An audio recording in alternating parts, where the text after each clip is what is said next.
आजच्या आपल्या भागाचं नाव आहे समांतर रेषा आणि लंब रेषा.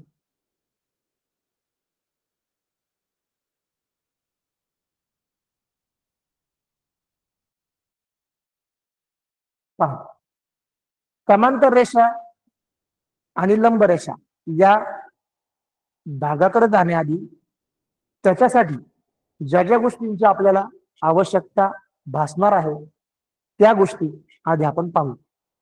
यातल्या बऱ्याच गोष्टी अशा आहेत की याच्या आधी त्या तुम्हाला माहिती असतील, पण याच्यामधल्या महत्वाच्या मूलभूत संकल्पना आपल्याला आज या ठिकाणी पाहायचं आहे. तर पूर्वज्ञानामध्ये सर्वात आधी जी महत्वाची संकल्पना आहे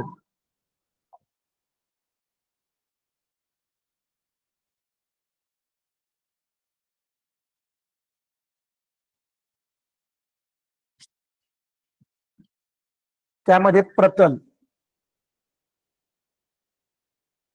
प्रतलला आपण प्लेन हे इंग्रजी नाव देतो. आता प्रतल प्रतल या शब्दाबद्दल आपण खूप वेळा ऐकलेलं आहे. प्रतल म्हणजे नेमकं काय याबद्दल आपण आता जाणून घेऊ. पहा, प्रतल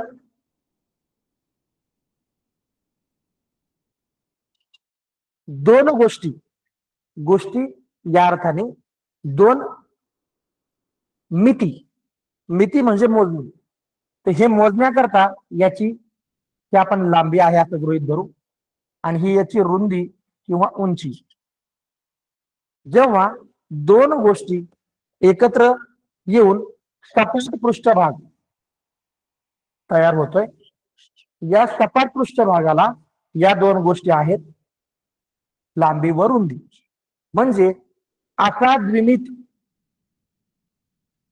सपाट पृष्ठभाग, द्विमित 2 डायमेन्शनल सपाट पृष्ठभाग की जो सपाट पृष्ठभाग त्याच्या सर्व बाजूंना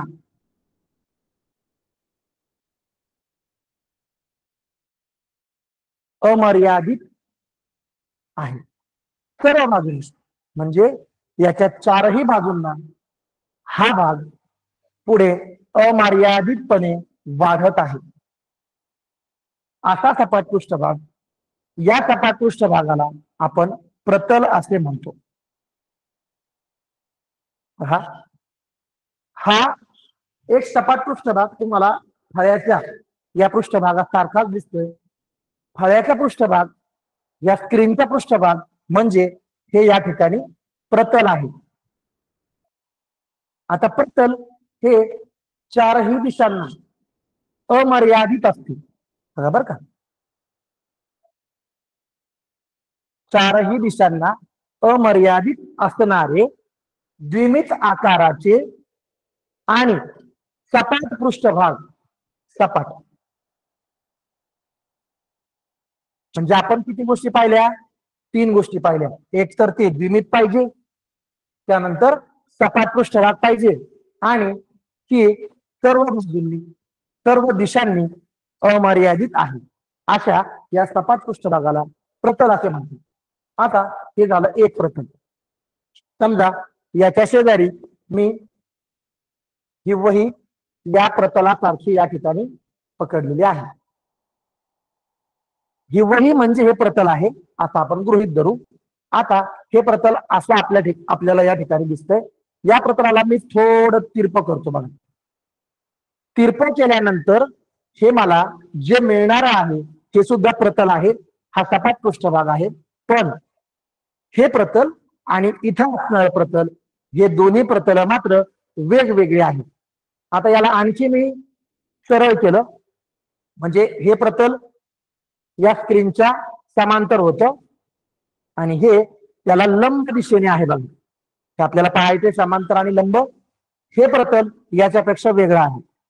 त्यानंतर आणखी याला तिरप केलं तर याचा उतार दिसेल. हे प्रतल वेगळं आहे म्हणजे प्रत्येक वेळेला प्रतलाच्या उताराच्या दिशेने प्रतलाची जागा जर बदलली तर ते प्रतल पहिल्या प्रतलापेक्षा निश्चितपणे वेगळं असतं. ठीक आहे, तुम्हाला प्रतल याबद्दल समजलं असेल. त्यानंतर आता आपण पुढचा भाग पाहू. बिंदू. बघा अतिशय सोपी गोष्ट.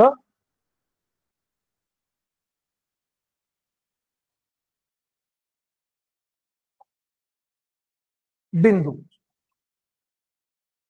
बिंदूला इंग्रजीमध्ये आपण पॉइंट या नावाने दर्शवतो. आपण खूप वेळा ऐकलेलं आहे पॉइंट घ्या, बिंदू घ्या. तर हे बिंदू म्हणजे नेमकं काय असतं बरं? हा एक बिंदू मी या ठिकाणी घेतला. या बिंदूला आपण अक्षर देऊ ए. कॅपिटल अक्षर देतो, तुम्ही स्मॉल पण देऊ शकता, पण शक्यतो आपण कॅपिटल अक्षराने हा बिंदू दर्शवतो. आता पहा बरं, मगाशी आपण जे प्रतल पाहिलं त्याच्यामध्ये द्विमित आकार होता, 2D. आता इथं किती मिती आहेत, म्हणजे इथं डायमेन्शन किती आहेत ते आपण पाहू. जर हा बिंदू आहे तर या बिंदूला लांबी नाही, बघा बरं का, याला रुंदी नाही आणि याला जाडी किंवा उंची नाही. म्हणजे बिंदूला लांबी, रुंदी आणि जाडी त्यातलं काहीही नसतं. म्हणजे या ठिकाणी याच एकही डायमेन्शन नाही. बिंदू हा स्थान दर्शवण्याकरता भूमितीमध्ये वापरला जाणारा एक अत्यंत महत्वपूर्ण घटक आहे, ज्याला लांबी, रुंदी, जाडी ही काही नसते. म्हणजे याला शून्य डायमेन्शन. डायमेन्शन्सला आपण मराठीमध्ये आयाम म्हणतो. म्हणजे बिंदू हा शून्य आयामी आहे. हे महत्वाचं आहे, हे थोडं फक्त लक्षपूर्वक पहा. बिंदू हा शून्य आयामी आहे.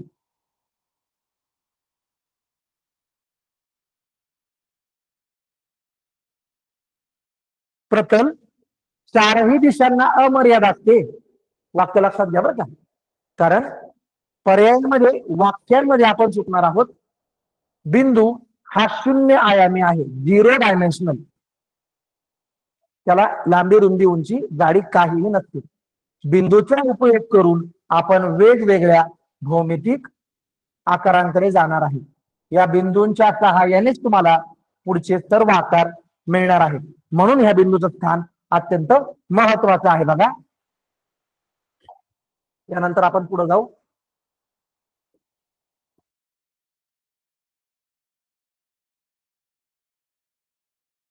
पहा, तिसरा मूलभूत घटक तो म्हणजे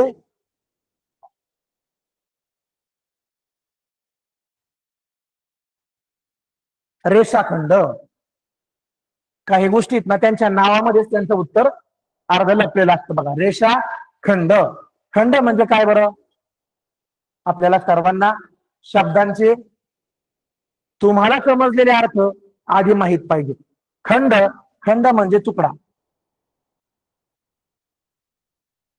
बघा, कोणताही तुकडा ह्या पूर्ण भागापासून आपल्याला मिळत असतो. मग याचा पूर्ण भाग म्हणजे रेषा. रेषा याबद्दल पण आपण माहिती पाहणार आहोत. समजा या ठिकाणी दोन्ही बाजूंना अमर्यादित असणारा हा बिंदूंचा एक समुच्चय आहे. या ठिकाणी खूप सारे बिंदू एकत्र आलेले आहेत आणि अमर्यादपणे हे दोन्ही दिशांना वाढत आहेत. तर या आकृतीला आपण रेषा म्हणतो. आणि ही रेषा जर या ठिकाणी आपण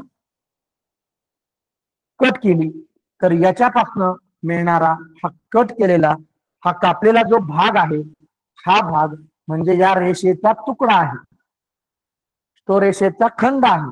म्हणजे हा एका रेषेचा खंड आहे. म्हणून आपण याला रेषाखंड म्हणतो. आणि याला म्हणूनच इंग्रजीमध्ये नाव आहे लाईन सेगमेंट. लाईन म्हणजे रेषा आणि सेगमेंट म्हणजे त्या रेषेचा तुकडा. तर हा जो रेषाखंड आहे याच्याबद्दल आता आपण माहिती पाहू. रेषाखंड समजा या ठिकाणी पी आणि या ठिकाणी क्यू, आपण असं नाव देऊ रेषाखंड पी क्यू.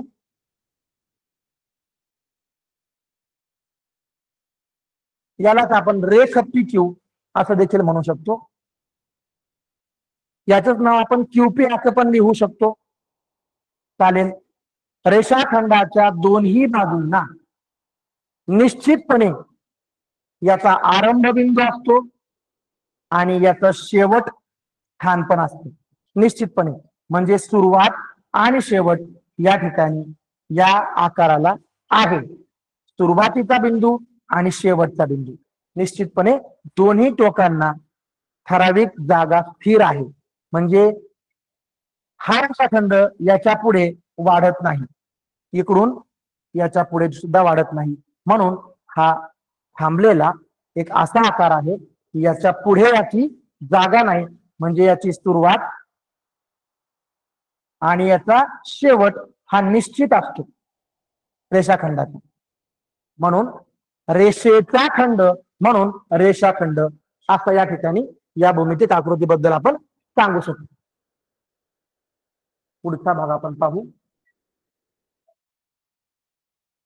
पुढचा भाग काय आहे बघून घ्या.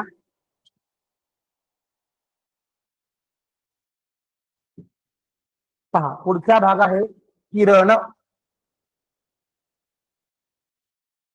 सूर्याची किरण. किरणाचा शब्द काय आहे? रे. मग आता किरण म्हणजे काय? किरणामध्ये महत्वाच्या कोणकोणत्या गोष्टी आहेत बघा.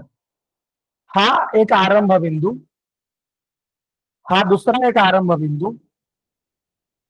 समजा या बिंदूला आपण ए नाव देऊ, आरंभ बिंदूला, आणि इकडं नाव नंतर देऊ. हा आरंभ बिंदू आहे, याला बी नाव देऊ. जेव्हा आरंभ बिंदू पासून आपण अनेक बिंदू एकत्र काढतो, पण त्याच्या दुसऱ्या टोकाला मात्र हे बाणाचं चिन्ह आहे. हे बाणाचं चिन्ह आपल्याला काय सांगतंय की या बिंदूला इथं सुरुवातीचा बिंदू घेतलाय, पण याचा शेवट मात्र निश्चित नाही. याचा शेवट निश्चित नाही. म्हणजे एका बाजूने सुरुवात होते पण शेवट निश्चित नाही. अशा असलेल्या बिंदूंचा समुच्चय दाखवण्याकरता जो आकार आहे त्या आकाराला आपण किरण असे म्हणतो. त्याचप्रमाणे खाली सुद्धा पहा, याचा सुरुवातीचा बिंदू इथं आहे बी, पण याचा शेवटचा बिंदू निश्चित नाही. आपण या ठिकाणी एक बिंदू घेऊ, याला नाव देऊ आर. इथं या ठिकाणी एक बिंदू घेऊ, याला नाव देऊ पी. म्हणजे या ठिकाणी जो आकार तयार झाला याला आपण किरण असे म्हणू. या आकाराला सुद्धा आपल्याला काय म्हणावं लागेल? किरण म्हणावं लागेल. पण यांचं वाचन करताना मात्र आपल्याला याच्या सुरुवातीच्या बिंदूपासूनच आपल्याला याचं वाचन करायचं आहे. आपण इकडून उलट वाचू शकत नाही, कारण हा बिंदू सुरुवातीचा नाही, हा बिंदू स्थिर नाही. इथं आपण कोणताही बिंदू पकडू शकतोस. त्यामुळं ज्या जागेवर बिंदू स्थिर आहे, निश्चित आहे, त्या जागेपासून आपल्याला याचं वाचन करायचं. म्हणजे हा किरण ए पी आणि हा किरण बी. हा बिंदू इथं निश्चित आहे. या बी पासून आपल्याला आर कडे जायचं आहे, म्हणजे किरण बी आर. लक्षात घ्या, या ठिकाणी याचं वाचन किरण आर बी असं होणार नाही. रेषाखंडासारखं याला पुन्हा उलट वाचता येत नाही. याचं सुद्धा वाचन किरण पी ए असं होणार नाही. म्हणजे किरणाच्या एका बाजूला बाणाचे टोक असते आणि एका बाजूला मात्र त्याचा ठराविक निश्चित बिंदू असतो, बरोबर. म्हणजे किरण फक्त एकाच बाजूला अमर्यादित असते, एका बाजूला मात्र ते मर्यादित असते. असा हा किरण या ठिकाणी भौमितिक आकारामधला महत्वाचा भाग आहे. पुढचा भाग आपण पाहू.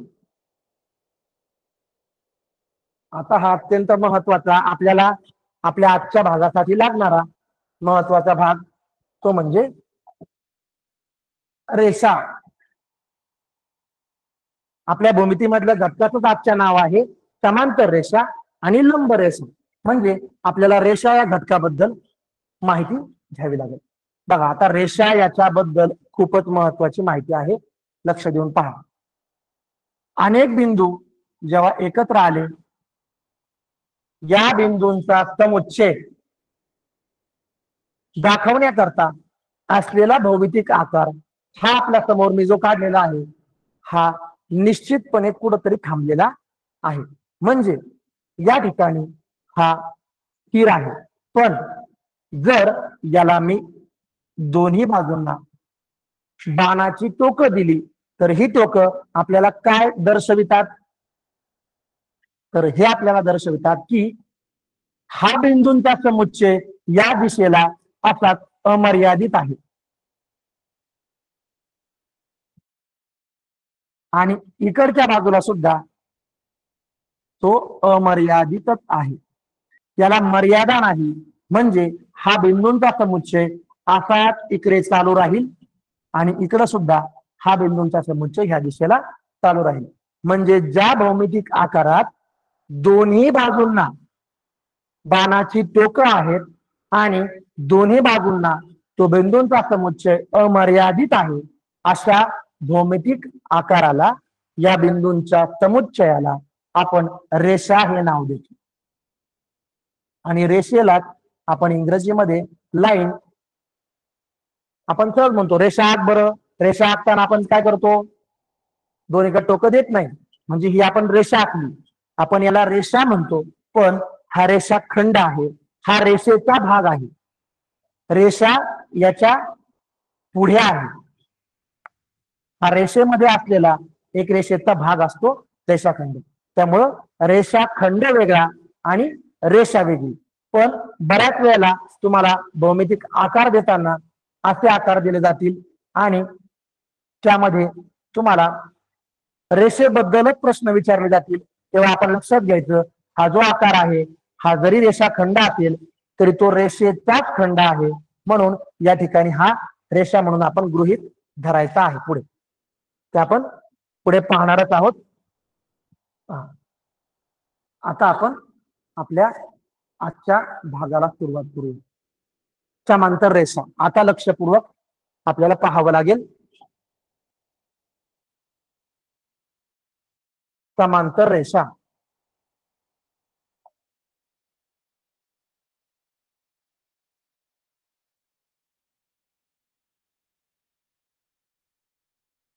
बघा, तुम्हाला मगाशीच मी सांगितलं, गणित असू द्या, भूमिती असू द्या, विज्ञान असू द्या किंवा मराठी, कोणत्याही विषयामध्ये शब्द जर आपल्याला त्या शब्दांचा गर्भित अर्थ समजला तर आपलं अर्ध काम सोपं होतं. बघा, समांतर आणि रेषा, आपण रेषाबद्दल पाहिलं. आपण आधी चेक करू बरं, या रेषा आहेत का. बघा, या ठिकाणी ह्या थांबलेल्या आहेत, पण इथं आपल्याला टोक द्यायचं आहे. आता बघा बरं, याच्या इकडच्या बाजूला सुद्धा बाणाचे टोक आहे. आता मला सांगा, या रेषेला आपण नाव देऊ एल आणि या रेषेला नाव देऊ एम. या दोन्ही रेषा आहेत का, आधी आपण ते ठरवू. बघा, दोन्हीकडे बाणाची टोक आहेत, म्हणजे दोन्हीकडे ह्या अमर्यादित आहेत आणि हा बिंदूंचा समुच्चय दाखवलेला आहे. बघा, म्हणजे या दोन्ही आपल्या रेषेच्या व्याख्येत बसतात. या रेषा 100% आहेत. आता आपण समांतर या शब्दावर जाऊ. समांतर. समांतर, सम म्हणजे काय, अंतर. अंतर म्हणजे डिस्टन्स. सम म्हणजे सारखे. ज्या दोन रेषांमध्ये सारखे अंतर आहे, तर बघू आपण. समजा आपण पट्टीने हे अंतर मोजलं, ते अंतर भरलं 4 सेंटीमीटर असं आपण समजू. इथं आपण अंतर मोजलं तरी किती भरणार आहे, 4च भरणार आहे. पुढे मोजलं तरी सुद्धा किती भरणार आहे, 4च भरणार आहे. म्हणजे या दोन्ही रेषांमध्ये यल आणि यम या दोन्ही रेषांमध्ये जर आपण अंतर मोजलं तर ते अंतर सारखं भरणार आहे.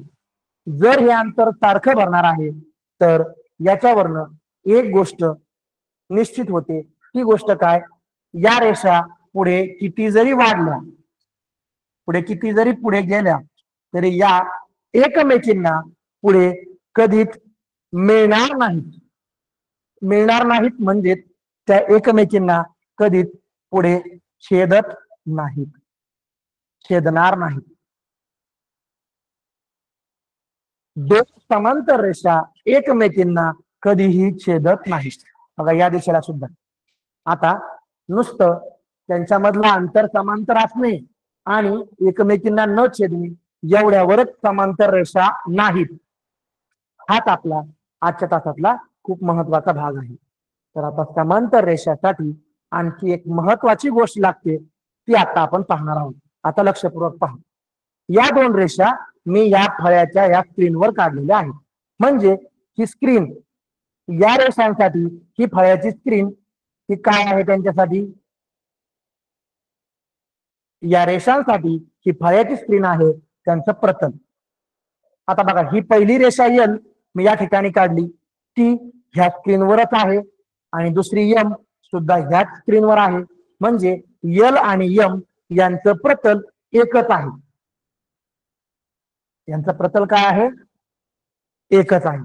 जेव्हा एकाच प्रतलात, लक्षात घ्या, एकाच प्रतलात असणाऱ्या दोन रेषा असतील आणि त्या रेषा एकमेकींपासून सारख्या अंतरावर असतील, त्यांचा उतार सारखा असेल. बघा आता उतार शब्द आला इथे. आता तुम्ही म्हणता सर उतार म्हणजे काय, तर स्लोप. आता बघा याचा उतार, याला उतार नाहीच, सरळ रेषा आहे. पण समजा आपण याला उतार दिला, तर याचा उतार आणि पुढच्या रेषेचा उतार हा सारखा पाहिजे, तेव्हा त्यांच्यामध्ये अंतर पण काय राहील, सारखं राहील. आणि त्या दोन्ही रेषा एकाच प्रतलात पाहिजे, हे मात्र सगळ्यात महत्वाचं वाक्य आहे, ते तुम्ही लक्षात ठेवा. आता तुम्ही म्हणता सर एकाच प्रतलात आहे, मग वेगळ्या प्रतलात कशा असतात ते आम्हाला सांगा. अगदी बरोबर आहे, ते तुम्हाला जेव्हा सांगू तेव्हा तुमच्या लक्षात येईल. बघा आता एक रेषा मी ह्या प्रतलात काढली, ही याच्यावर आहे, पण दुसरी रेषा मला या प्रतलावर काढायची आहे. बघा आता हे प्रतल आहे, हे पहिलं प्रतल असं आहे की वही म्हणजे माझा हे स्क्रीन आहे, याच्यावर मी अशी रेषा काढली. दुसरं प्रतल मी थोडं तिरप केलं आणि याच्यावर त्याच्यासारखीच सेम रेषा काढली. बघा आता प्रतल बदललंय. हे पहिलं प्रतल असं होतं, इथं एक रेषा आहे आणि दुसरं प्रतल असं आहे, इथं तशीच रेषा आहे, सेम उतार आहे, सेम टू सेम. तर इथली रेषा आणि इथली रेषा या दोन वेगवेगळ्या प्रतलात आहेत. त्यामुळे ह्या दोन रेषा जरी आपल्याला सारख्या अंतरावर वाटत असतील, सारख्या उताराच्या वाटत असतील, तरी सुद्धा यांची प्रतल, हे पहिलं प्रतल आणि हे दुसरं प्रतल तिरप केलेलं आहे, यांची प्रतल वेगळी आहेत. त्यामुळं त्या दोन रेषा एकमेकींना समांतर नाहीत. त्या जर दोन वेगवेगळ्या प्रतलात असतील तर त्या नक्कीच समांतर नाहीत. म्हणजे आपल्याला समांतर रेषेची व्याख्या करताना सगळ्यात महत्वाची गोष्ट, एकाच प्रतलात असणाऱ्या अशा दोन रेषा की ज्या एकमेकींपासून समान अंतरावर आहेत आणि त्या एकमेकींना छेदत नाहीत, त्यांचा उतार सारखा आहे. उतार सारखा असतो, जेव्हा जर समान अंतर असेल तर उतार सारखा असतो.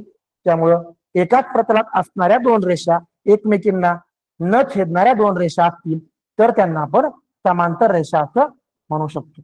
आता समांतर रेषेला इंग्रजी नाव काय आहे, इंग्रजी नाव आहे त्याला पॅरलल लाईन. आता एक लाईन नाही, दोन लाईन असतात, त्यामुळं लाईन असं आपण म्हणायला पाहिजे, पॅरलल लाईन. ठीक आहे, समांतर रेषेबद्दल आपल्याला समजलं, प्रतल एकच पाहिजे. ओके, चला पुढे.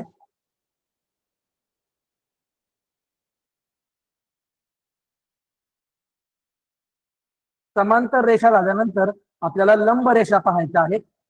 आपण या ठिकाणी लंब रेषा पाहू.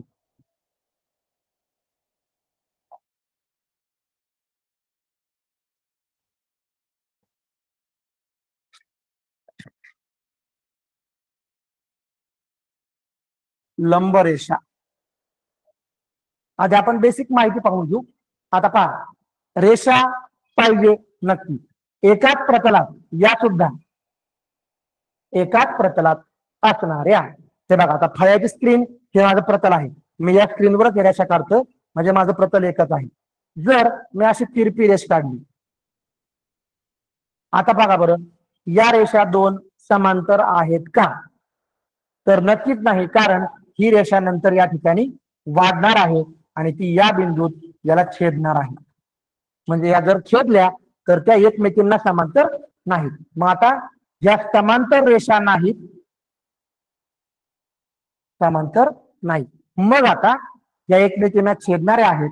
मग लंब रेषा कशा आहेत आपण पाहू. ही एक रेषा या ठिकाणी काढली, याला आपण यल नाव देऊ. दुसरी रेषा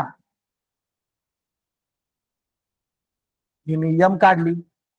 जर ही रेषा या यल रेषेला छेदत असेल आणि तो छेदणारा जो बिंदू आहे, या बिंदूमध्ये या दोन रेषांमध्ये जर काटकोन तयार होत असेल 90 अंशाचा, तर या दोन रेषा यल आणि यम या दोन रेषा एकमेकींना लंब आहेत असं आपण म्हणायला पाहिजे. आता बघा, या दोन रेषा आपण आधी समांतर दाखवल्या एकाच प्रतलात यल आणि यम. आता या समांतर आहेत, यांच्यातला अंतर सेम आहे. मग समांतर रेषा लिहिताना यल समांतर यम. हे समांतर साठी वापरण्यात येणारं चिन्ह आहे. दोन उभ्या रेषा, रेषाखंडाचं चिन्ह दाखवायचं, दोन उभे रेषाखंड दाखवायचे आणि यल समांतर यम असं आपण बोलू शकतो. आता या ठिकाणी लंब रेषा, या दोन रेषा एकाच प्रतलात आहेत, प्लस यांच्यामध्ये जो छेदनबिंदू आहे, या छेदनबिंदूपाशी या दोन रेषांमुळे जो कोन तयार झालाय तो 90 अंशाचा 100% आहे. दोन रेषांमुळे तयार झालेला कोन 90 अंशाचा. मग लंबचं चिन्ह बघा कसं आहे, यल लंब यम. यल लंब यम आहे म्हणून यम लंब यल, म्हणजे दोन्ही एकमेकींना लंब आहेत. तर हे जे चिन्ह आहे या चिन्हाला लंब म्हणून आपण वापरतो. तर हा उलटा टी आहे हे लक्षात ठेवा. आणि समांतरचं चिन्ह आहे हे समांतर, पॅरलल. बरं ठीक आहे, हा लंब रेषा याबद्दल आपण पाहिलं. आणि समांतर रेषा, या दोन्हींमध्ये एक गोष्ट कॉमन आहे, एकच प्रतल पाहिजे. प्रतल मात्र यांचं एकच पाहिजे. ठीक आहे, चला आता परीक्षेला आलेले प्रश्न आपण पाहू.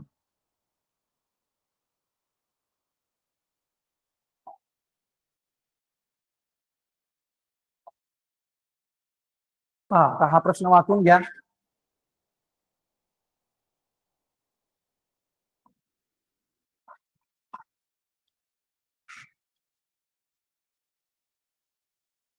परीक्षेला आलेले प्रश्न, दोन समांतर रेषा परस्परांना टिंब टिंब टिंब टिंब, म्हणजे पुढचं वाक्य आपल्याला पूर्ण करायचं. 1 2 3 4 पर्याय आहेत. दोन समांतर रेषा परस्परांना म्हणजे एकमेकांना. आता आपण पाहिलेलं आहे, दोन जर समांतर रेषा असतील तर त्या कधीच एकमेकांना मिळणार नाहीत, बरोबर.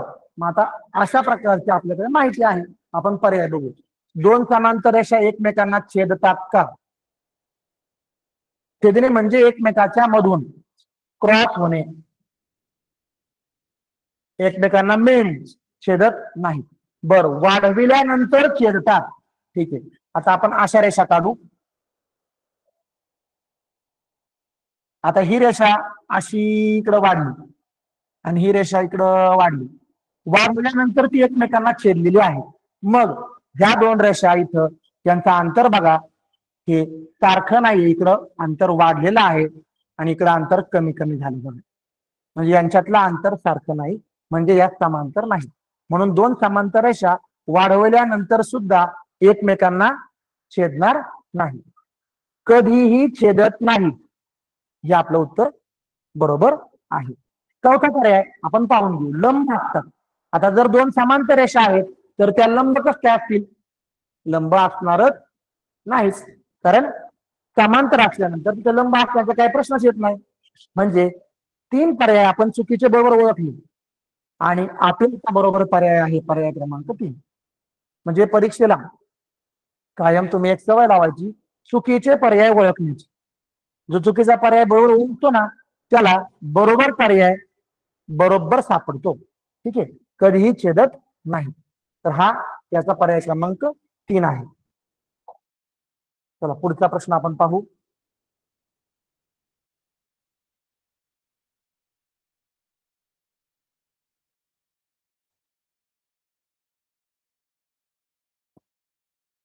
हा प्रश्न वाचून घ्या.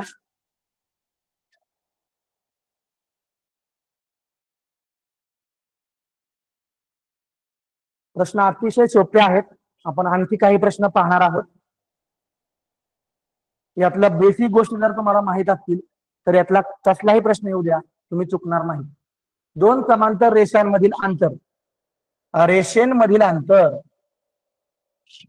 बर, आता दोन समांतर रेषा जर असतील तर त्यांच्यातला अंतर, त्याच्या शब्दामध्येच आहे, त्यांच्यातला अंतर समांतर आहे. म्हणजे हे अंतर सम आहे, सारखं अंतर दोघांमधलं आहे.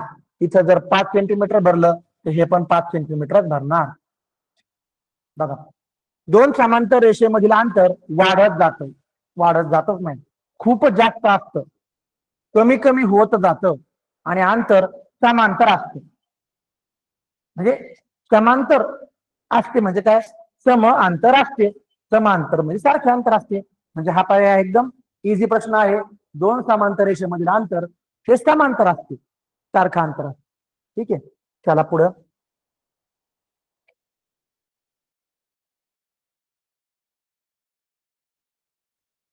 पुढचा प्रश्न वाचून घ्या.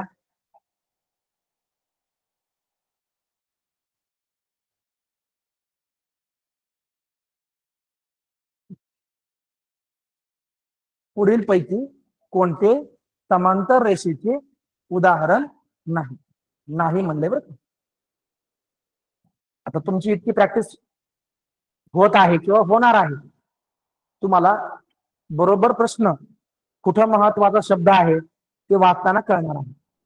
पुढील पैकी कोणते समांतर रेषेचे उदाहरण नाही? खिडकीचे आडवे गज. आता खिडकीचे आडवे गज, हे आडवे गज बघा, खिडकीचा एक गज असा आणि दुसरा गज असा असतो कधी? असा कधीच नसतो. खिडकीचे सगळे आडवे गज हे समांतर रेषेचं उदाहरण आहे, समांतरच असतात. तर कोणाच्या खिडकीचा असा गज आहे का? नाही. वहीच्या आडव्या रेषा बघा, वहीच्या पण आडव्या रेषा आहेत. तुम्ही म्हणता सर याला कुठं टोक जोडलेलं आहे, या काय रेषा आहेत का? तर ते रेषा खंड आहेत, पण ते रेषेचा भाग आहे ना, त्यामुळं ते खंड जरी असले तरी तो रेषेचा भाग आपण समजायचा आहे. रेषेचा भाग आहेच तो. वहीच्या आडव्या रेषा त्या समांतर रेषा असतात, यांच्यामध्ये सारखं अंतर असतं. चौरसाच्या सम्मुख भुजा, भुजा म्हणजे बाजू. आता चौरसाचे सर्व कोण काटकोन असतात. आणि लक्षात घ्या, काटकोन हा समोरासमोरच्या बाजू या समांतर असल्याशिवाय काटकोन होऊ शकत नाही. म्हणजे ही बाजू आणि ही बाजू एकरूप तर असते, पण सम्मुख, सम्मुख म्हणजे समोरासमोर. सम्मुख म्हणजे काय? समोरासमोर, म्हणजे ही बाजू आणि ही बाजू, ही आणि ही, या समोरासमोरच्या बाजू या समांतर आहेत. म्हणजे कोणतं उदाहरण समांतर रेषेचं नाही? तर 1, 2, 3 ही तिन्ही उदाहरणं गेली. आता चौथा पर्याय बघू आपण. चौरसाच्या लगतच्या बाजू. लगत म्हणजे जवळ, लागून, चिटकून असलेला, म्हणजे ही बाजू आणि ही बाजू. आता बघा, ही अशी बाजू आहे आणि ही अशी बाजू आहे. आता या दोन बाजू एकमेकांना मिळालेल्या आहेत, यांच्यामध्ये 90चा कोन आहे, म्हणजे या समांतर नाहीत. मग या कशा आहेत? लंब आहेत. आणि चौरस हे लंब असल्याशिवाय चौरस होतच नाही. म्हणजे चौरसाच्या लगतच्या बाजू हे समांतरचं उदाहरण नाही. तर आपल्याला विचारलेले कोणतं उदाहरण नाही? तर पर्याय क्रमांक 4 अतिशय सोप्या प्रकारचा हा प्रश्न आहे. बघा,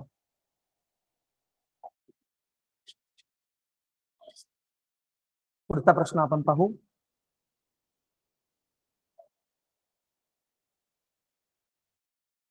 हा प्रश्न वाचून घ्या. सम्मुख, सम्मुख नाही बरं का, सम्मुख.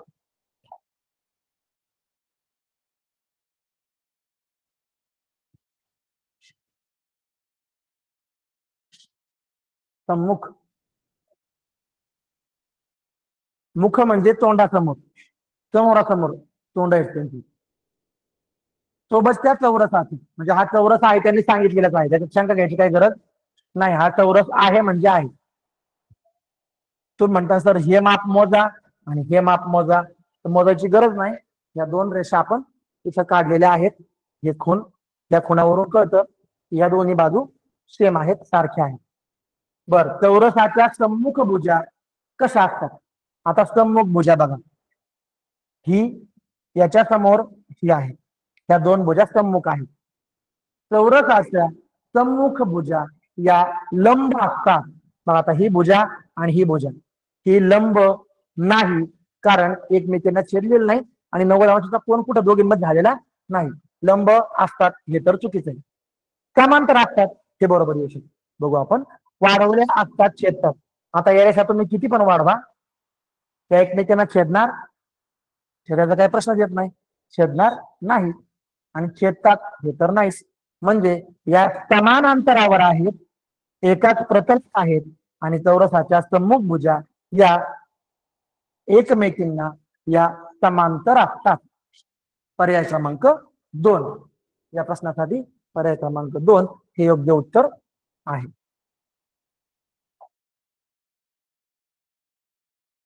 पुढचा प्रश्न आपण घेऊ. आता लंब रेषा याच्याबद्दल माहिती या ठिकाणी आपण माहिती घेतलेली आहे.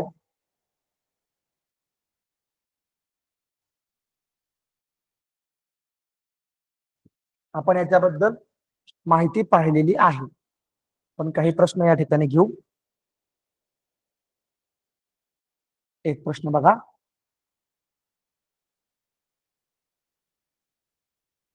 सर्वांनी हा प्रश्न सोडवायचा आहे.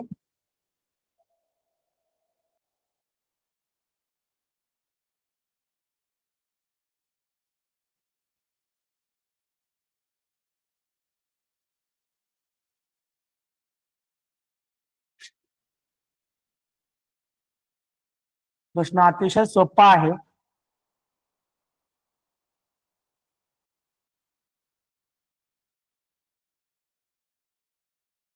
चार पर्याय आहेत बघा.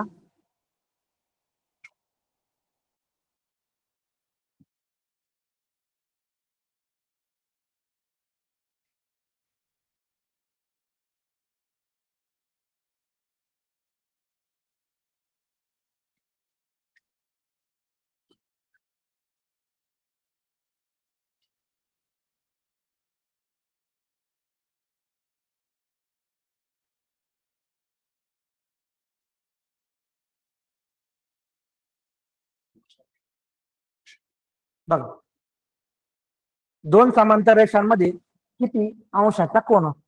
आता समांतर रेषा या एकमेकींच्या जवळच नाहीत, म्हणजे यांच्यामध्ये कोन होण्याचा काही प्रश्न येत नाही. तर किती अंशाचा कोन असतो? कोन या ठिकाणी असणार आहे का? सरळ कोन, हा सरळ कोन 180 अंशाचा आहे. पूर्ण कोन हा 360 अंशाचा आहे. शून्य कोन म्हणजे या ठिकाणी कोणच तयार झालेला नाही, कोण नाही म्हणून शून्य. म्हणजे इथं लघु कोन हा 90 पेक्षा कमी असतो, म्हणजे इथं 1, 2 आणि 3 हे पर्याय चुकीचे आहेत. त्यामुळं शून्य कोन हा पर्याय या ठिकाणी बरोबर गृहीत धरायला काही हरकत नाही. जरी शून्य कोनाची व्याख्या आरंभ बिंदू समान असलेले दोन किरण एकमेकांवर असतील आणि त्यांचा आरंभ बिंदू सेम असेल तर त्या ठिकाणी कोन होत नाही, म्हणजे ही शून्य कोनाची व्याख्या आहे. पण या प्रश्नामध्ये जर विचार केला तर या पर्यायातून आपलं लक्ष जायला पाहिजे आणि पर्याय क्रमांक 2 शून्य कोन हा या ठिकाणी बरोबर येईल. आता लंब रेषेची काही उदाहरणं आहेत बघा.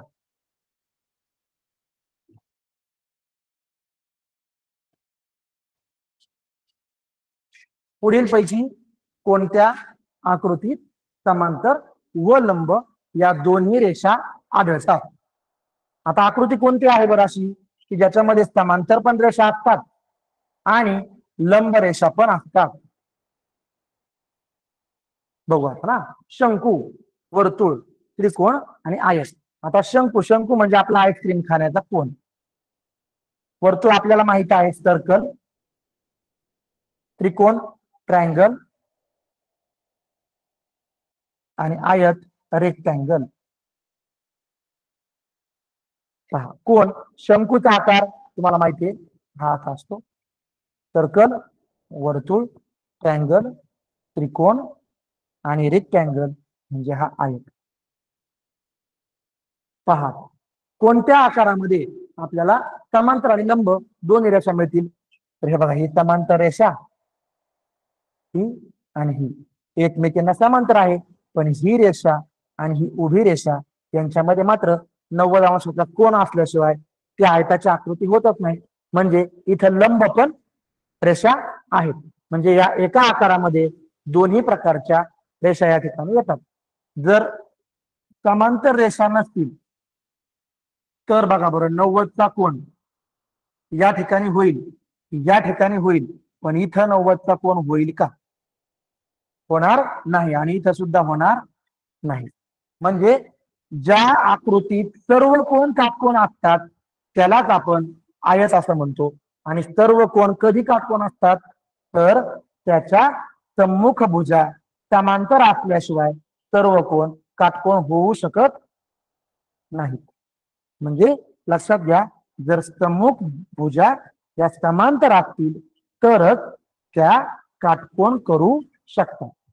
म्हणजे समांतर नसतील तर फक्त दोन खालचे कोन काटकोन होऊ शकतील, पण वरचे दोन कोन काटकोन होणार नाहीत. म्हणजे ही आकृती आपली होईल चौकोनाची. चौकोन, चौरस नाही. आपल्याला आयताच्या आकृतीसाठी समोरासमोरच्या बाजू, सम्मुख बाजू या समांतर पाहिजेत आणि या लगतच्या बाजू या एकमेकींना लंब पाहिजेत. ठीक आहे, बघा पर्याय क्रमांक 4. पुढचा प्रश्न आपण घेऊ. वाचून घ्या प्रश्न हा.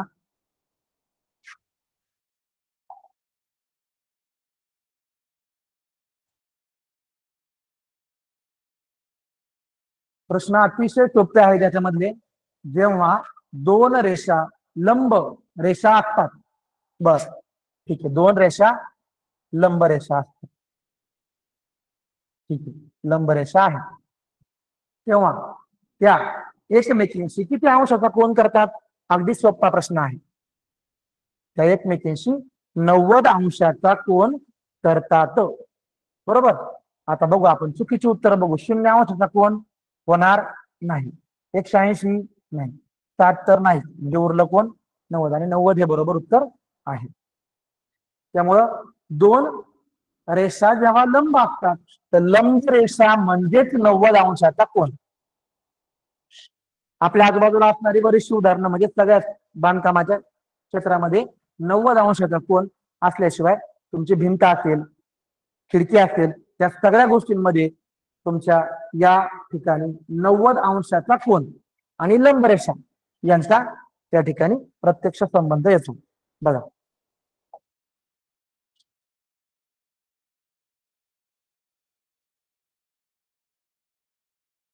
पुढचा प्रश्न वाचून घेऊ.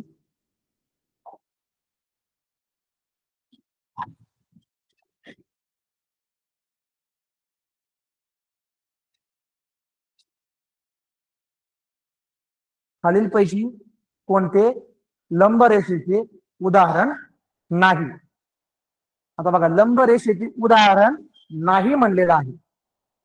आपण थोड्या वेळापूर्वी असा प्रश्न पाहिलेला आहे, नाही शब्द असलेला. लंबरेषा असं उदाहरण आपल्याला नकोय, असं आपल्याला नाही पाहिजे. ठीक आहे, फळ्याच्या लगतच्या काढा. आता बघा, हा फळा आहे, स्क्रीन आहे, त्याच्या लगतच्या काढा. लगतच्या काढा म्हणजे समजा हा जर फळा असेल तर ही काढा आणि ही काढा, ह्या दोन लगतच्या काढा. आता नीट बघा बरं, फळा कधी असा तिरपा फळा पाहिला का तुम्ही? तिरपा करायचा असेल तर करता पण येऊ शकतो, पण तिरपा फळा नाहीये. फळा हा नेहमी त्याच्या लगतच्या कडा या काटकोनातच असतात. त्यामुळं लगतच्या कडा यांच्यामध्ये फळ्यामध्ये काटकोन आहे. रस्ता व विजेचा खांब. आता बघा, हा रस्ता आहे आणि इथं विजेचा खांब आहे, आपला लाईटचा पोल. आता हा पोल कधी तिरपा पोल का तुम्ही? असा तिरपा पोल कधीच नसतो. त्यामुळं हा जो विजेचा खांब आहे याच्यामध्ये आणि रस्त्यामध्ये 90 अंशाचा कोन असतो. म्हणजे या दोन्ही ठिकाणी लंब हा येणार आहे आयताच्या सम्मुख भुजा आणि आयताच्या लगतच्या भुजा. आता मगाशीच आपण आयत काढलेला आहे. आयताच्या लगतच्या भुजा ही आणि ही लगत 90 अंश असल्याशिवाय यांच्यामध्ये आयत तयार होणार नाही. मग सम्मुख भुजा कोणत्या आहेत? तर या समोरासमोरच्या सम्मुख बघा. मग ह्या दोन भुजा या एकमेकींना 90 अंशामध्ये मिळणारच नाहीत, कारण ह्या समोरासमोरच्या बाजू एकमेकांपासून सारख्या अंतरावर आहेत, म्हणजे ह्या समांतर आहेत. म्हणजे हे तीन पर्याय आपले कट झाले. आयताच्या सम्मुख भुजा हे लंब रेषेचं उदाहरण नाही, हे समांतर रेषेचं उदाहरण आहे. म्हणजे पर्याय क्रमांक 3 या ठिकाणी बरोबर आहे. पुढचा प्रश्न पाहू आपण. बघा, आता मग अशी मी तुम्हाला लंबरेषा माहिती सांगताना आपण हे पाहिलं होतं आणि बऱ्याच मुलांना, जवळपास सगळ्याच मुलांना हे माहिती आहे. लंबरेषा दाखवण्यासाठी या चिन्हाचा वापर करतात. रेषेचा म्हणण्यापेक्षा या चिन्हाचा वापर करतात. आता हा पहिला पर्याय जरा थोडा इकडे आलेला आहे बघा. दुसरा, तिसरा, चौथा, त्याच्यातलं बघू आपण कोणता बरोबर आहे आणि कोणता चुकीचा आहे. लंबरेषा दाखवण्याकरता हा टी नाही. या दोन रेषा कशा करता आहेत? तर या आहेत समांतर. रेषा दाखवण्यासाठी हे दोन चिन्ह जे उभ्या रेषाखंड आपण दोन्ही सारख्या अंतरावरचे मानतो आणि हे डॉट डॉट डॉट डॉट आपण पुढे जर एखादी माहिती असेल, थांबलेली माहिती पुढे दाखवण्यासाठी हे आपण वापरतो, रिकाम्या जागांसाठी वापरतो. म्हणजे हे तीन चिन्ह या ठिकाणी कट झाले आणि हे चिन्ह उलटा टी हे चिन्ह अगदी बरोबर आहे. पहिला पर्याय या ठिकाणी आपलं उत्तर परफेक्ट बरोबर आहे, कारण या चिन्हामध्ये नीट पहा, या ठिकाणी लंब आहे, 90 अंशाचा कोण आहे. चिन्ह देताना हे असंच पाहिजे, तिरपं चिन्ह तुम्हाला घ्यायचं नाही. म्हणजे तुमचा इटॅलिक टी आणि तो उलटा करायचा इटॅलिक टी, असं करायचं नाही. आपल्याला सरळ टी घ्यायचा आहे रेग्युलर, पण तो उलटा घ्यायचा आहे. ठीक आहे, खाली डोकं वर पाय. तर हे आपलं लंबचं चिन्ह बरोबर आहे. लंब म्हणजे आपला पर्याय क्रमांक 1 या ठिकाणी येणार आहे. पुढचा प्रश्न आपण पाहू. पहा, प्रश्न वाचून घ्या.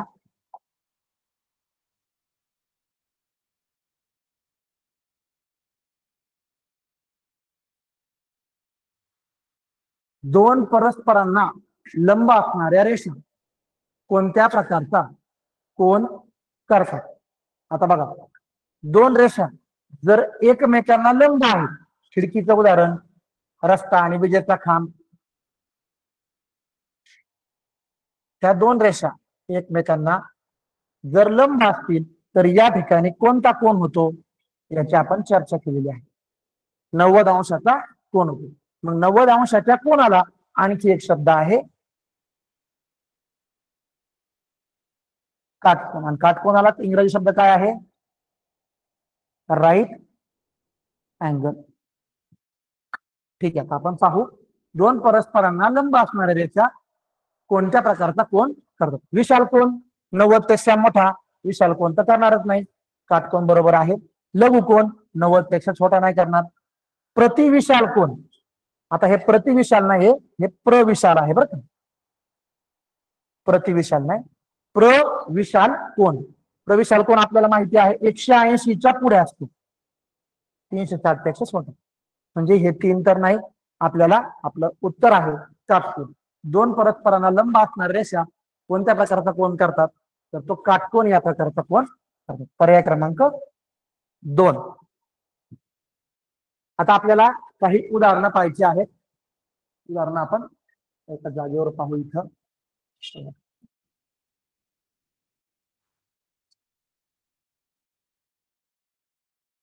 या जागेवर आपण उदाहरणं पाहू.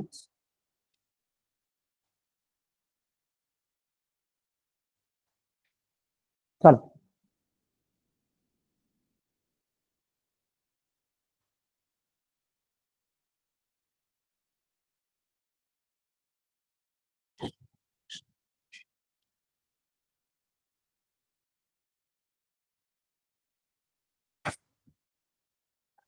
खालीलपैकी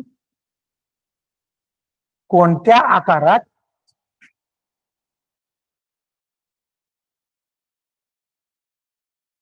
लंब व समांतर रेषा दोन्ही आहेत, दोन्ही आढळतात किंवा दोन्ही आहेत? पर्याय बघा आता तुमच्या समोर मी ठेवतो.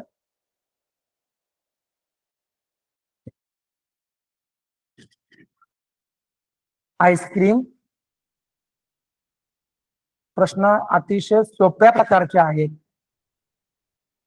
दुसरा पर्याय